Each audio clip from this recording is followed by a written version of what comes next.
Welcome to PACC Spooky Town. I'm your host, Con Sean. Tonight we have a story from the Scary Stories to Tell in the Dark. It's called The Guests. Enjoy. A young man and his wife were on a trip to visit his mother.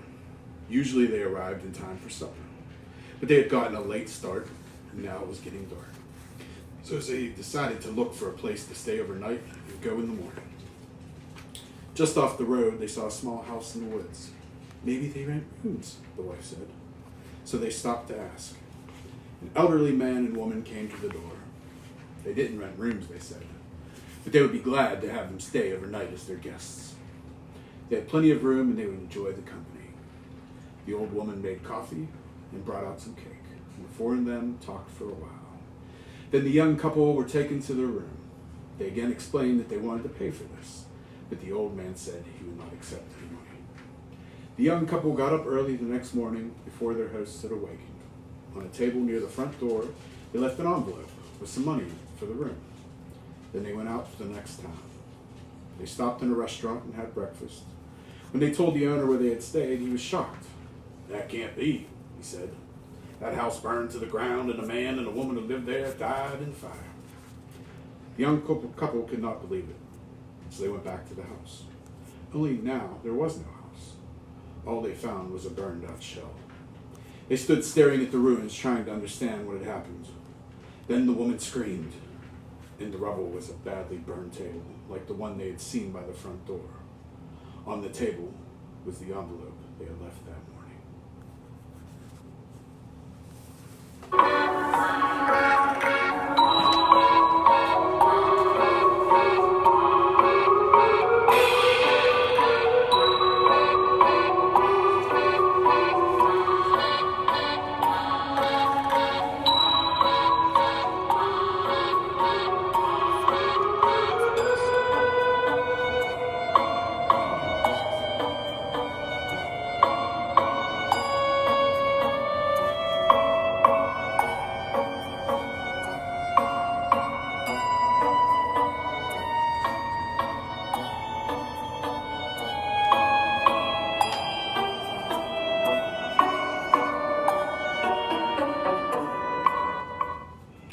Our next story, from More Scary Stories, is called Clinkety Clink. An old lady got sick and perished. She had no family and no close friends, so the neighbors got a gravedigger to dig a grave for her. They had a coffin made and they placed it in her living room. As was the tradition, they washed her body, dressed her up in her best clothes, and put her in the coffin. When she died, her eyes were wide open, staring at everything and seeing nothing. The neighbors found 2 old silver dollars on her dresser. They put them on her eyelids to keep them closed. They lit candles and sat up with her so that she would not be too lonely on that first night that she was dead. The next morning, a preacher came and said a prayer for her.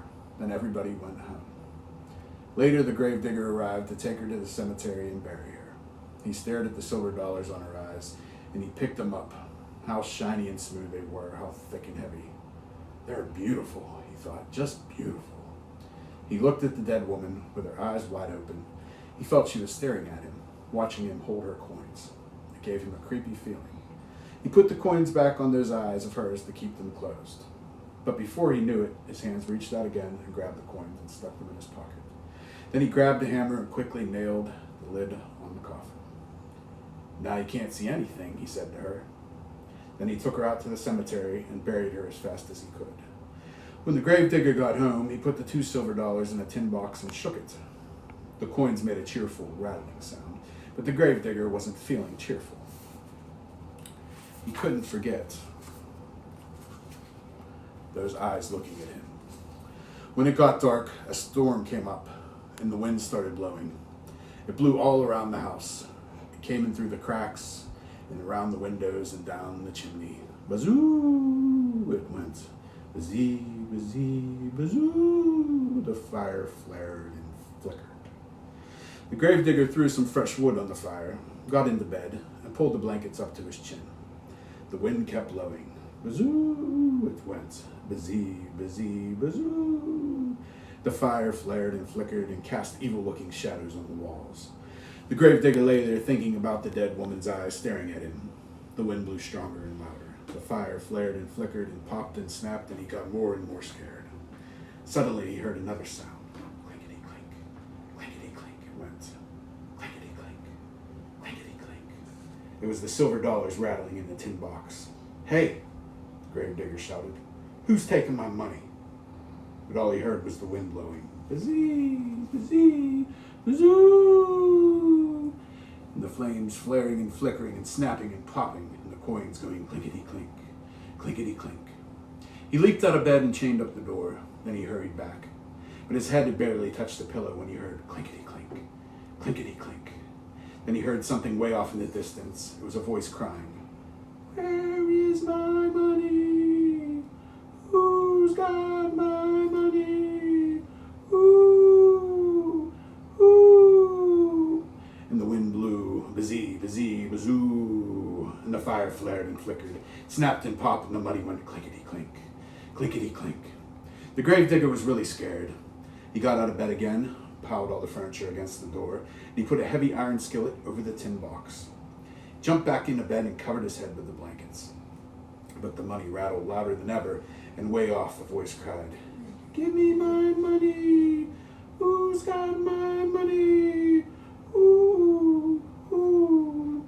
And the wind blew, and the fire flared and flickered and snapped and popped. The gravedigger shivered and shook and cried, "Oh, Lordy, Lordy." Suddenly the front door flew open, and in walked the ghost of the dead woman, with her eyes wide open, staring at everything and seeing nothing. And the wind blew, bazee, bazee, bazoo, and the money went clinkety-clink, clinkety-clink. The fire flared and flickered and snapped and popped, and the ghost of the dead woman cried, "Oh, where is my money? Who's got my money? Ooh, ooh." And the gravedigger moaned, "Oh, Lordy, Lordy." The ghost could hear money going clinkety-clink, clinkety-clink in the tin box, but her dead eyes couldn't see the box. So she reached out with her arms and tried to find it. The wind went bazee, bazee, bazoo, bazoo, and the money rattled. Clinkety-clink, clinkety-clink.